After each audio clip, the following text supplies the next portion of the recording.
We're going to tackle a very specific trap that catches some of the smartest people out there, the high ambition, low action cycle. So I want you to ask yourself honestly right now, why does your ambition paralyze you?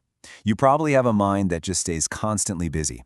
Your mornings start with great intention. You set an alarm, you sketch out these amazing ideas, and you feel entirely productive inside your head.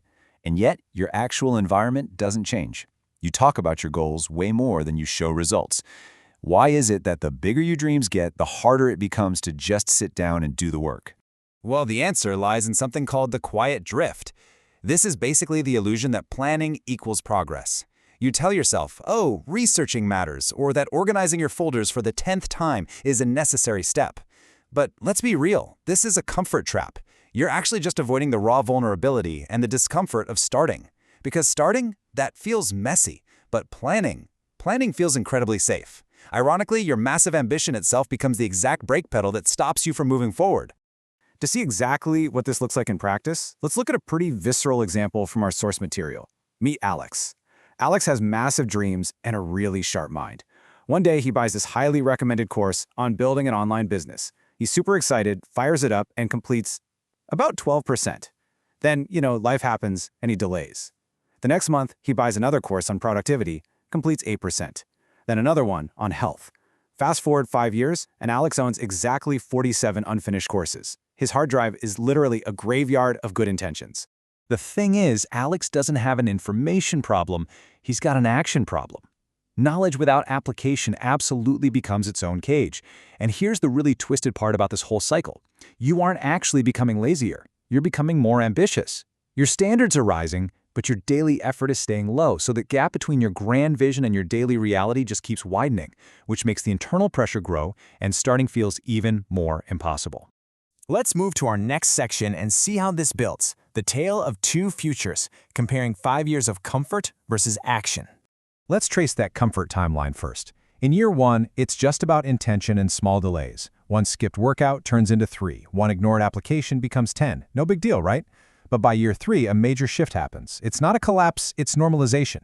Your brain just adapts to the half-finished projects. And by year 5, you've hit the plateau. You wake up in maybe a slightly different apartment, but the vibe is completely identical. Your career is safe, but nowhere near your vision. You have less energy, your social circle has moved on, and you're just left with this heavy, dull recognition of missed opportunities. It really boils down to this simple comparison. On the comfort path, imagination replaces action. You solve problems entirely in fantasy just to soothe the discomfort of starting. But on the action path, repetition shapes reality. Listen, the action taker feels the exact same resistance and the exact same doubt as you do, but they just start messy anyway. They ship tiny things, they get harsh feedback, they adjust, and eventually their actual environment shifts instead of just their imagination. So how do we actually fix this?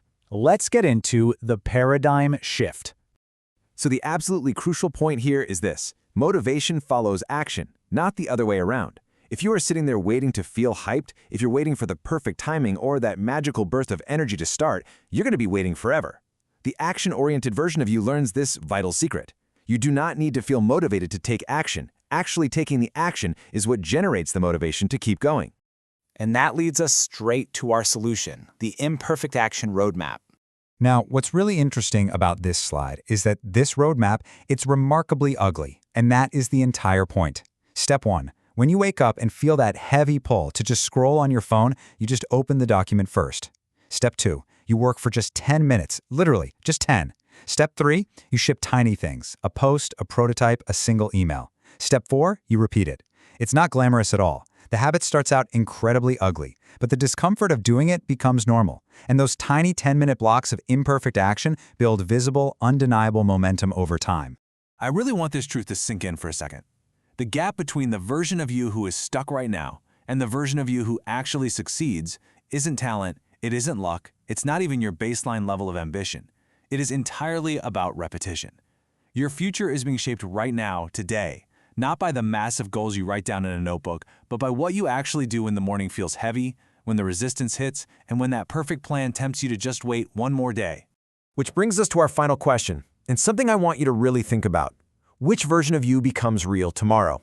Because your life in 5 years is answering that question every single day. Look at your life right now, today. The tabs you have open, the ideas you've left unshipped.